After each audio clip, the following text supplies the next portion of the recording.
అయితే అమ్మ మీరు ఇప్పుడు విపాసనకి వెళ్ళారు, 10 days చేశారు. చేయక ముందర మీ యొక్క నిత్య జీవితంలో ఉండేటటువంటి టైం టేబుల్ ఎలా ఉండేది? చేసిన తర్వాత మీ జీవితంలో వచ్చిన మార్పు ఏంటి? టైం టేబుల్ అనడానికంటే ఫస్ట్ ఒక కోపం వచ్చింది అంటే వచ్చేస్తుంది తెలియకుండా, ఇంకా మన కోపం అంత సాధన ఇంకా జరగలేదు. అరే కోపం వచ్చింది అని ఇమ్మీడియట్గా అవేర్నెస్ వస్తుంది. కోపపడకూడదు అని ఇమ్మీడియట్గా సారీ చెప్పుకోవడమో, లేకుంటే ఆ కోపాన్ని బ్యాలెన్స్ చేసుకోవడమో, దాన్ని కరెక్ట్ చేసుకోవడమో. జలస్ అనేది మనం లేదని అనుకుంటాం, కానీ ఏదో ఒకరు చూడు, హే భలే ఉందారే, డ్రెస్ బాగుంది, నాకు లేదని ఎక్కడో చిన్నదన్నా పుడుతుంది అండి ద్వేషం. అది ద్వేషమే, రాగంతో వల్ల అది ద్వేషమే అవుతుంది. అది తెలుసుకున్నాను, అది అవేర్నెస్ వచ్చింది. సో అది ముందు లేదు. అంతకుముందు ఏంటంటే ఏదైనా ఎక్స్ప్రెస్ చేసేసేయడమో, తర్వాత బాధపడటం, అరే నాకు ఎందుకు కోపం వచ్చింది, ఎందుకు కోపం వచ్చింది, మళ్ళీ రిగ్రెట్గా ఫీల్ అవ్వడం, ఏదైనా అలాంటి ఎమోషన్స్ని. తర్వాత ఇంకొకటి అండి, అన్నీ బాగున్నాయి లైఫ్లో, కానీ ఎక్కడో దిగులు ఉంటుంది. మీరు ఎప్పుడైనా అబ్జర్వ్ చేసి, నాకు ఉండేది, మీరు ఎలా ఉందో తెలియదు, కానీ అన్నీ బాగుంది కానీ ఏదో మూడ్ బాగాలేదు ఈరోజు, ఏదో మూడ్ బాగాలేదు, ఇది చెప్పేవాళ్ళు. డిస్సాటిస్ఫాక్షన్, ఏదో మూడ్ బాగాలేదు ఈరోజు, మైండ్ బాగాలేదు. అది ఎందుకు అనేదంటే మన లోపలికి తెలియకుండా వెళ్ళిన ఇదే ఫీలింగ్స్, థాట్సే. దాన్ని తీసేస్తూ పోతే అంత ప్రశాంతత వస్తుంది అనే విషయం నాకు బాగా అర్థమైంది. అది అయితే మానసికంగా మీలో ముందరకి తర్వాతకి వచ్చినటువంటి చేంజెస్ ఏంటి? మానసికంగా నేను చాలా వీక్, చాలా సెన్సిటివ్. ప్రతిదానికి ఎమోషన్ అవ్వడం, వేయటము, థాట్ని మాతో రోల్ చేసుకుంటూనే ఉండడం. ఒక థాట్ ఒక మాట అన్నారనుకోండి, అని ఎలా అంటారు, నేను తప్పు చేయలేదు, ఎలా అంటారు, అదే ఇంకా అది మైండ్లో బయట వేరే పని చేస్తున్నా కూడా లోపల థాట్ ఉండేది, ఆ రోల్ అయ్యేది. ఆ థాట్ రోల్ అవ్వడం కంట్రోల్కి వచ్చిందండి. అది ఇంపార్టెంట్. ఎందుకంటే మనం అన్నీ చేసే మిస్టేక్ అక్కడే జరిగేది, అన్ని థాట్సేనండి. ఫిజికలీ మనకు 25% ఉంటే 75% మనకు జరిగేదంతా మన మైండ్ వల్లే.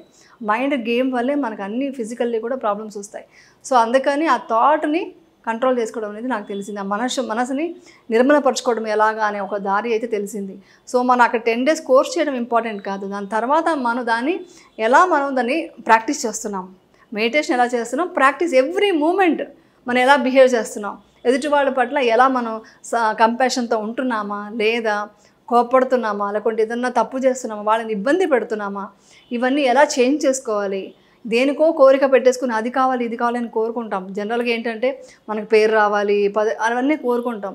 నాకు ఫస్ట్ అర్థమైంది ఏంటంటే మన దుఃఖం అంతా ఎక్కడుందంటే మనకు పేరు, పదవి, ప్రతిష్ట, దీని గురించి పాకులాడిన డబ్బు, దీని గురించి పాకులాడినప్పుడే మనకు టెన్షన్ స్టార్ట్ అవుతుంది, మనకు రాగమో ద్వేషం పుడుతుంది. ఆ మూడింటిని సమానంగా ఇది ఉంది ఈరోజు అంతే చాలు, ఆ మైండ్ సెట్ అయితే నాకు రావడం వల్ల మైండ్ చాలా స్ట్రాంగ్ అయిందండి. మెంటలీ చాలా స్ట్రాంగ్ అయ్యాను. ఎప్పుడైతే మన శరీరంలో శక్తి పెరుగుతుందో, ప్రాణ శక్తి పెరిగితే ఈ ఆటోమేటిక్గా వస్తూ ఉంటాయి. ఏ గురువు కూడా వీటి ఎంబడి పడలా, శక్తి ఎంబడి పడ్డారు, ఆటోమేటిక్గా ఇవి వచ్చినాయి. ఇప్పుడు సబీనా దీది విపాసన వారిని నేను ఇంటర్వ్యూ చేసినప్పుడు వారి సాధన అనే అంశం మీదే ఎక్కువ సాధన నేను 90 రోజులు మౌనంగా ఉంటానని నేను షాక్ ఫస్ట్. అలాగే 90 రోజులు ఎట్లా అనేది ఫస్ట్ అనమాట. అలాగే వారు మాట్లాడుతూ ఉంటే ఆ ఇన్నర్ ఎనర్జీ కనిపిస్తుంది, తెలుస్తుంది. చాలామంది నేను అక్కడికి విపాసన కేంద్రానికి వెళ్ళి అక్కడ వాళ్ళని ఇంటర్వ్యూ చేసినప్పుడు కూడా చాలామంది ఆరోగ్యపరంగా మాలో చాలా చేంజెస్ వచ్చాయన్నారు. ఆరోగ్యపరంగా ఎటువంటి చేంజెస్ చూశారు? యాక్చువల్లీ ఆరోగ్యం పరంగా అనేసి చేయకూడదు. ఫస్ట్ పాయింట్ ఏంటంటే మన ఆరోగ్యం పరంగానే ఎక్స్పెక్ట్ చేసి వెళ్ళారనుకోండి, ఇంకా ఆరోగ్యం గురించి ఆలోచిస్తుంటారు, వాళ్ళ మైండ్ని ప్యూరిఫికేషన్ చేసుకోరు. అన్నీ చెప్పాను కదండి, ప్రతి ఒక్క మీరు మైండ్లో వచ్చే థాట్ మన సెన్సేషన్లో తెలుస్తుంది.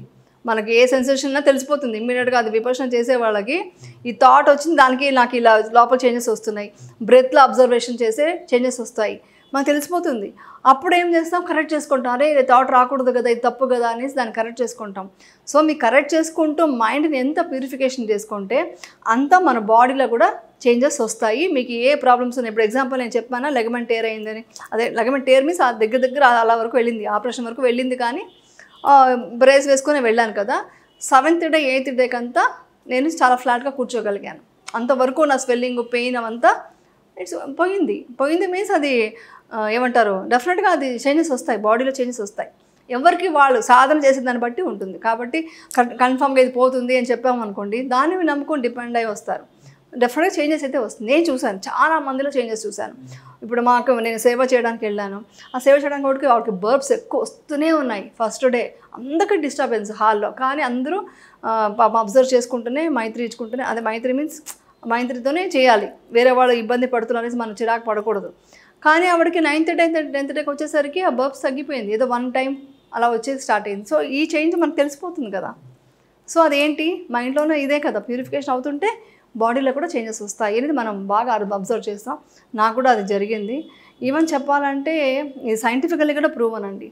సైంటిఫికల్లీ కూడా మన మైండ్ ఎంత ప్యూరిఫికేషన్ జరుగుతుంటే మన బాడీలో చేంజెస్ అంత వస్తుంది. ఈ స్ట్రెస్ రావడానికి అంత మెయిన్ కారణం వచ్చేసి ఇదే, ఈ స్ట్రెస్ దీనివల్లే. ఆ స్ట్రెస్ మీరు తీయాలంటే మీకు పారాసింపథెటిక్ నర్వస్ సిస్టమ్ యాక్టివేట్ అవ్వాలి. నర్వస్ సిస్టమ్ యాక్టివేట్ అవ్వాలంటే వేగస్ నర్వ్ యాక్టివేట్ అవ్వాలి. వేగస్ నర్వ్ యాక్టివేట్ అవ్వాలంటే మన లింబిక్ సిస్టమ్ ఇది సప్రెస్ అయ్యి ప్రీ ఫ్రాంటల్ కాంటెక్స్ ఇది అవ్వాలి, యాక్టివేట్ అవ్వాలి. అంటే ఇక్కడ ఉంటుంది అనమాట. సో ఏంటంటే లింబిక్ సిస్టమ్ అంటే ఒక అనిమల్స్కి ఉండేది. ఈ ప్రీ ఫ్రాంటల్ కాంటెక్స్ అంటే వివేకం. ఆ వివేకం అనేది పెరుగుతుంది. సో మనం మంచిగా ఆర్గ్యుమెంట్, మంచి తర్కం చేసి మంచి డిసిషన్స్ తీసుకుంటాం అనమాట. సో టోటల్గా ఇవన్నీ కూడా సైన్స్లో క్లియర్ అయిపోయింది కదా మీకు. అది ఎప్పుడో బుద్ధుడు 2600 years బ్యాకే ఈ సైన్స్ కనుక్కున్నారు.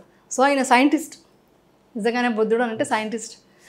అది మనకు అందించడానికి సత్యనారాయణ గోయంకాజీకి మాత్రం ప్రతిరోజు నేను ధన్యవాదాలు తెలియజేసుకుంటూనే ఉంటాను. ఎప్పుడైనా బోధగయ్య వెళ్ళారా? బోధగయ్య వెళ్ళలేదు, ఎక్కడికి వెళ్ళలేదు. అన్నీ వినడమే కానీ వెళ్ళలేదు. బోధగయ్యలో కూడా అసలుకి వాళ్ళ డిసిప్లిన్ చూస్తే ఆ చెట్టు ఉంటుంది కదా, ఆ చెట్టు దగ్గరికి వెళ్ళినప్పుడు వారు సాధన చేసిన చెట్టు, అక్కడ ఉండే వైబ్రేషన్ చాలా బాగుంటుంది. మనం కూర్చుంటే ఇక్కడ మనం ఒక 1/2 hour కూర్చుంటాం కదా, అక్కడ ఒక 3 hours కూర్చున్న 1/2 hour కూర్చున్నట్టే ఉంటుంది. ఆ కన్స్ట్రక్షన్ టెంపుల్ కానీ చాలా బాగుంటుంది బోధగయ్య. అయితే అమ్మ మనకి విపాసనలోకి వెళ్తే మనకి 3 పదాలు ప్రధానంగా, శీలము, సమాధి, ప్రజ్ఞ. అసలు శీలము అంటే ఏంటి, సమాధి అంటే ఏంటి, ప్రజ్ఞ అంటే ఏంటి, ఇవి ఎట్లా మనకి అప్లికబుల్, నిజ జీవితంలో ఎలా అప్లై అవుతాయి? అసలు బుద్ధుడు చెప్పిందే వచ్చేసి నైతికంగా ఎలా బ్రతకాలి, అది first moral of the life అనేసి నేను చెప్పడం స్టార్ట్ చేశారు. అలా స్టార్ట్ చేశారు. దాంట్లో మెయిన్ వచ్చేసి శీలమే కదా. ఒకరిని మోసం చేసి అబద్ధాలు చెప్పి వాళ్ళని హత్య చేయడమో, ఒక జీవిని హింసించడమో, లేకపోతే టాక్సిక్ ఒక మెటీరియల్ తినడమో, టాక్సిక్ రిలేషన్షిప్ ఉండడమో, ఇవన్నీ వేరే వాళ్ళని ఇబ్బంది పెట్టే విషయం. అంటే వేరే వాళ్ళని ఇబ్బంది పెట్టి నువ్వు ఇబ్బంది పెట్టుకుంటున్నావు అంటే అది కరెక్ట్ కాదు. సో ఆ 2 మందు జరగాలి. ఫస్ట్ శీలం మనకి పాటించాలి. సో ఆ డిసిప్లిన్ ఎవరికైనా కావాలి కాబట్టి అది శీలం పాటించాలి. సమాధి అంటే మన మనసుని అసలు కంట్రోల్లో ఉండదు, ఎట్టో వెళ్తుంటుంది. దాన్ని కంట్రోల్ తెచ్చుకుంటూ మనం దాని సమాధి స్థితికి తీసుకెళ్ళినప్పుడే మనం ప్రజ్ఞ మేల్కొంటుంది అనమాట. అప్పుడే మన ప్రజ్ఞ స్టేజ్లోకి వెళ్తాము. అప్పుడు ప్రజ్ఞలో వచ్చి మనకేమి, మన సత్యం తెలుస్తుంది, ఏం జరుగుతుందన్న సత్యం తెలుస్తుంది. ఆ సత్యాన్ని తెలుసుకొని మన మైండ్ ప్యూరిఫికేషన్ చేసుకుంటాం. దిస్ ఇస్ ప్రజ్ఞ. సో ఇది 3 ఇంపార్టెంట్. ఏది లేకపోయినా కరెక్ట్గా అది ఫుల్ఫిల్ అవ్వదన్నమాట. సో అది అదే విపాసనని గురించి తెలియని వాళ్ళకి విపాసన అంటే ఏమిటి అంటే మీరు ఏం చెప్పగలరు? నేను చెప్పాను కదా, విపశ్యన అంటే మన పాలీ భాషలో విపాసన అంటారు. మన దీంట్లో హిందూ ఇది మన సాంస్క్రిట్ వర్డ్ వచ్చి విపశ్యన అంటే పశ్యన అంటే చూడటం, విపశ్యన అంటే స్పెషల్ వేలో చూడటం. పశ్యన అంటే చూస్తాము, విశేషంగా చూడటం, విశేషంగా చూడటం, మన లోపల ఏం జరుగుతుంది అనేది విశేషంగా చూడటం అనమాట. అదే విపశ్యన.